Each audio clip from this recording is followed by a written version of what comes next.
¿Qué tal, amigos? Muy buenas tardes. Gracias por acompañarnos en Entrevista Venevisión. Ya estamos listos para iniciar nuestra conversación con Freddy Bernal. Él es candidato a diputado por el Circuito 1 que corresponde al Junquito, Sucre, La Pastora, el Distrito Capital, en representación del Partido Socialista Unido de Venezuela. Gracias por acompañarnos hoy en Entrevista Venevisión. Gracias a ti, Andrina. Es muy interesante todas las analogías que se están estableciendo acerca de la elección de Mauricio Macri como presidente de Argentina, con la realidad que pudiera trasladarse a otros escenarios políticos de Latinoamérica. Y hay una analogía, un paralelismo que es bien interesante, y es analizar cómo será la gobernabilidad del próximo presidente electo de Argentina, comprendiendo que la mayoría del Parlamento en ese país obedece a las líneas peronistas que están asociadas al kirchnerismo.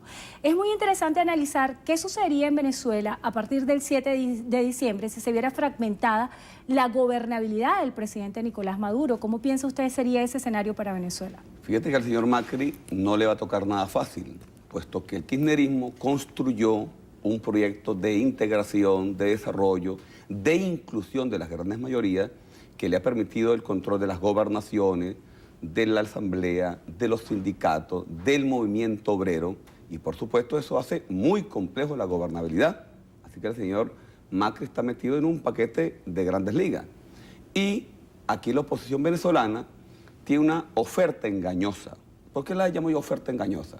Porque yo oigo a algunos diputados de oposición pretender ser alcalde, o sea, reparan aceras, hacen muros, construyen viviendas, hacen hospitales. Pero ¿y quién dijo que los diputados hacían hospitales o construían carreteras o construían metro?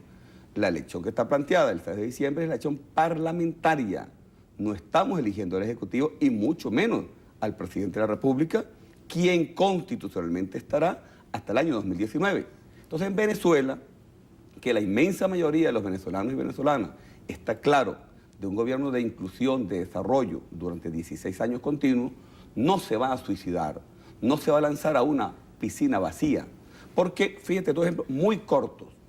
Las dos últimas sesiones de la Asamblea Nacional. ¿Qué ha hecho la gente de Primero Justicia como Julio Borges, por ejemplo?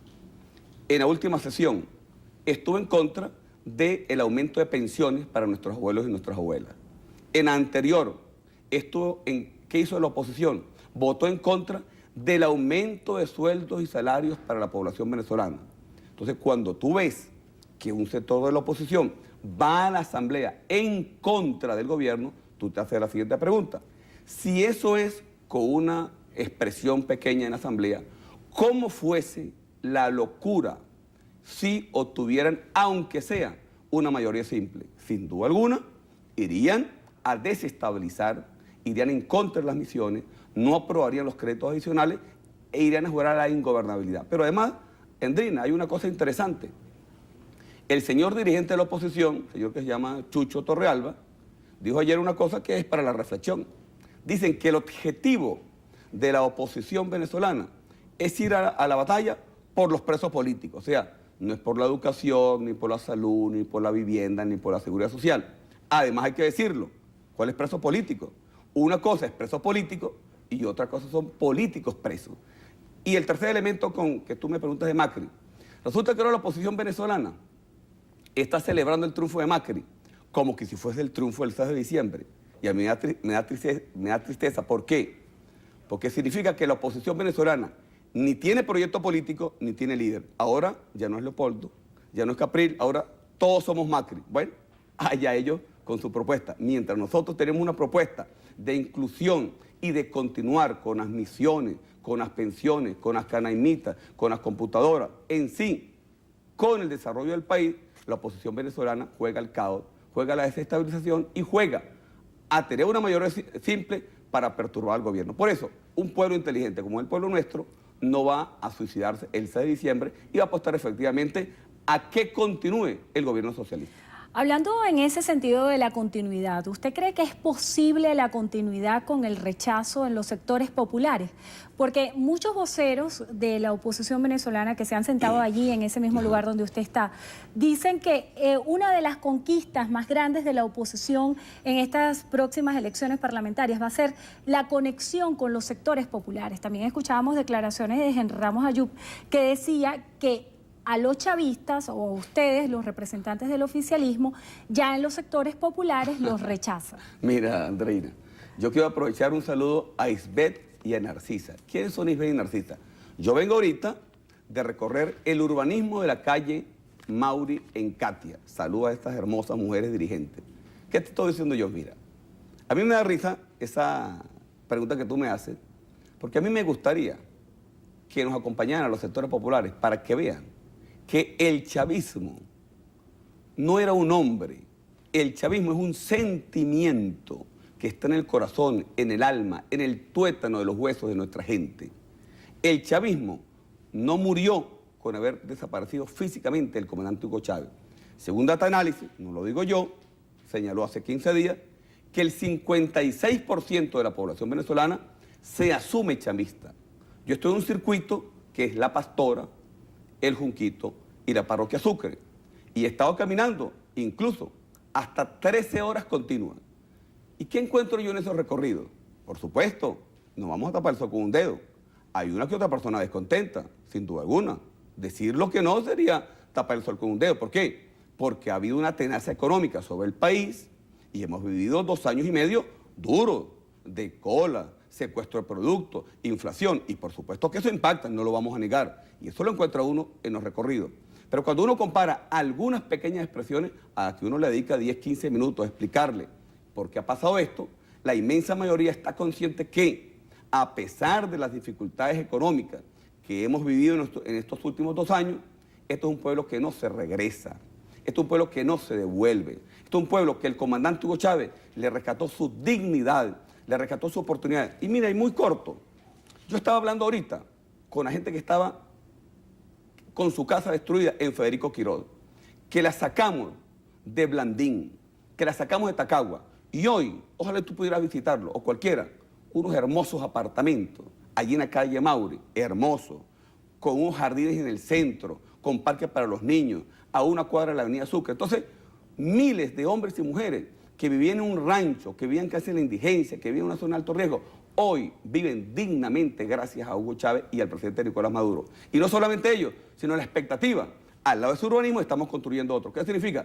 Que usted venezolano, que usted señora, que usted que está en un refugio, que usted que está esperando por la gran misión Vivienda Venezuela, la única forma que al que no le ha llegado vivienda le llegue, el viejito que no le ha llegado la pensión le llegue, el niño que no le ha llegado la canimita le llegue, es que sigamos en un gobierno de inclusión como el gobierno revolucionario que se va a reafirmar arriba y a la izquierda, tocándole la carita a Chávez este próximo 6 de diciembre. ¿Hasta qué punto ese análisis que usted hace asociado a lo emocional, de la identificación con el chavismo, no puede ser permeado con las realidades que viven los venezolanos a diario, como la situación económica, la inflación y el desabastecimiento? ¿Hasta qué punto piensa usted que esa parte emocional va a tener más jerarquía sobre lo racional, que es lo cotidiano que viven los ciudadanos de nuestro país? Te repito, cuando tú señalas lo racional, esto es un pueblo que creció en su conciencia social y en su conciencia política. Tuvimos a Hugo Chávez durante 16 años pedagógicamente dándonos clases cada día, en las cadenas, en los alopercibentos, en los recorridos. Y Hugo Chávez nos hizo entender que era dar un salto adelante. Fíjate, cuando nosotros llegamos al gobierno teníamos 668.000 muchachos en el sistema estudiantil. Hoy tenemos 2.600.000. Hoy tenemos la 5ª matrícula universitaria de América, la 2ª de América y la 5ª del mundo. Hoy hemos repartido 3,5 millones de canaimitas, la tecnología al servicio de nuestros muchachos. Hoy hemos entregado 800.000 tablas. Hoy hemos entregado más de 3 millones de pensionados. Este pueblo, que a pesar de las dificultades que tú estás señalando, que yo no las voy a negar porque es una realidad que todos vivimos, es un pueblo que entiende que ha habido una tenaza para tratar de quebrar el gobierno del presidente Nicolás Maduro y para hacer que el pueblo honesto, que el pueblo sencillo se moleste. Pero ese pueblo sencillo, ese pueblo que adquirió conciencia, no va a votar por la derecha, no va a regresar a la noche neoliberal de los años 80 y los años 90, no va a regresar a la represión y no se va a inclinar ante los paquetes del Fondo Monetario Internacional. Usted ha dicho una frase que ha utilizado en varias declaraciones donde dice que un chavista descontento no votaría por la oposición, pero también hay una posibilidad que es la abstención. ¿Cómo vencer el enemigo de la abstención en el seno del oficialismo? Eso no lo descartamos y por ello nos agarramos del partido. Yo quiero decirle aquí a Venezuela que nosotros somos el partido que tenemos mayor expresión movilizadora en este país. No hay un rincón, y ustedes lo saben, de una urbanización, de un urbanismo, de un sector popular o no en este país, donde no haya una estructura militante del Partido Socialista Unido de Venezuela y ampliada en el pueblo patriótico. Esa maquinaria que está en la calle, que está motivada, que tiene una conectividad emocional con Hugo Chávez y con una revolución, está en este momento recorriendo los urbanismos, recorriendo las misiones, recorriendo los corredores barrio tricolor. Para el que tenga duda, el que esté confundido, el que haya logrado dejarse influenciar de alguna manera, entienda que el único proyecto de las grandes mayorías y de la clase media, le quiero decir, de la clase media, porque usted, clase media, que tenía las cuotas balón, que está siendo estafada por la banca, fue el chavismo quien la liberó. Usted, clase media, fue el que le dimos la oportunidad de ingresar a las universidades para que no haya bachilleres sin cupo. Nosotros no solamente somos el gobierno de los pobres, también somos el gobierno de los pobres, de la clase media y de los comerciantes, de los empresarios honestos, trabajadores, que siguen y seguirán apostando a Venezuela. Bernal, brevemente, ¿cuál es la propuesta legislativa que usted está presentando a su circuito y también que lo hemos visto muy asociado al tema de la lucha contra la inseguridad? Recientemente se difundió una noticia de que habían sido asesinados 2 escoltas que trabajaban para usted desmintió posteriormente esto. ¿Cómo hacerle frente a la inseguridad, que es uno de los problemas que es un leitmotiv para todos los venezolanos? Sí, eso del asesinato de escoltas, gracias a Dios, es parte de esa matriz de opinión que tratan de generarse, pues. Pero fíjate, muy concreto, yo no tengo una bandera, o sea, yo pertenezco a un proyecto político, que sea el plan de la patria, pero en particular, como tú lo sabes, yo he asumido una férrea lucha contra la criminalidad, en tanto a propuestas, en tanto a debates, en cuanto a la Comisión Presidencial. Muy brevemente, porque el problema es bien complejo, multidisciplinario. Primero, es necesario, por supuesto, seguir invirtiendo en la gente, en educación, en protección social, en salud, en vivienda como estos urbanismos, en inclusión de los jóvenes, en cumplir las metas del milenio. Eso es necesario porque es la inversión a largo plazo. Luego, es necesario combinar lo que yo llamo la tríada: justicia de paz, poder popular y policía comunal. Yo apuesto a la policía comunal como la policía del futuro, y ahí quiero señalar apretar la mano a la policía comunal, que lo está haciendo muy bien en la carretera vieja Caracas-La Guaira, con hermosos trabajos comunales. Número 3, seguir con el movimiento de paz. Pero además de eso, le he dicho al presidente, la OLP era necesaria, pero no suficiente. Por eso estoy convencido que en el próximo Parlamento voy a impulsar la reforma del Código Penal y la reforma del Código Orgánico Procesal Penal y la Ley de Seguridad Social de los órganos de seguridad ciudadana. ¿Por qué? Porque es necesario que al policía darle mayores oportunidades, mejor sueldo, vivienda digna y revisar algunos delitos: homicidio, robo agravado, homicidio agravado, extorsión y secuestro, elevarlo a las penas máximas. Y el asesinato de policía, 30 años de presidio sin beneficio alguno. Como además, lo sigo repitiendo, otros elementos de carácter operativo, como colocar los inhibidores de señales en todas las cárceles para aislar a los criminales de las bandas a cielo abierto.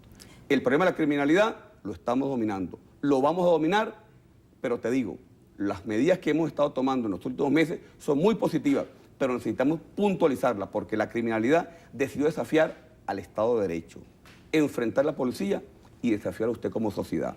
Si la criminalidad decidió desafiarnos como sociedad, es necesario mano dura, apegado a la Constitución y al Estado de Derecho, y legislar en función de que los criminales respeten la ley y respeten el ejercicio de la autoridad. Bueno, le damos las gracias a Freddy Bernal. Él es candidato a diputado por el Circuito 1, que corresponde al Junquito, Sucre, La Pastora, del Distrito Capital, en representación del Partido Socialista Unido de Venezuela. Y esta tarde lo espero a las 3 de la tarde en el kilómetro 16, que vamos a recorrer La Peña y La Peñita en el Junquito. Bueno, muchísimas gracias por estar con nosotros.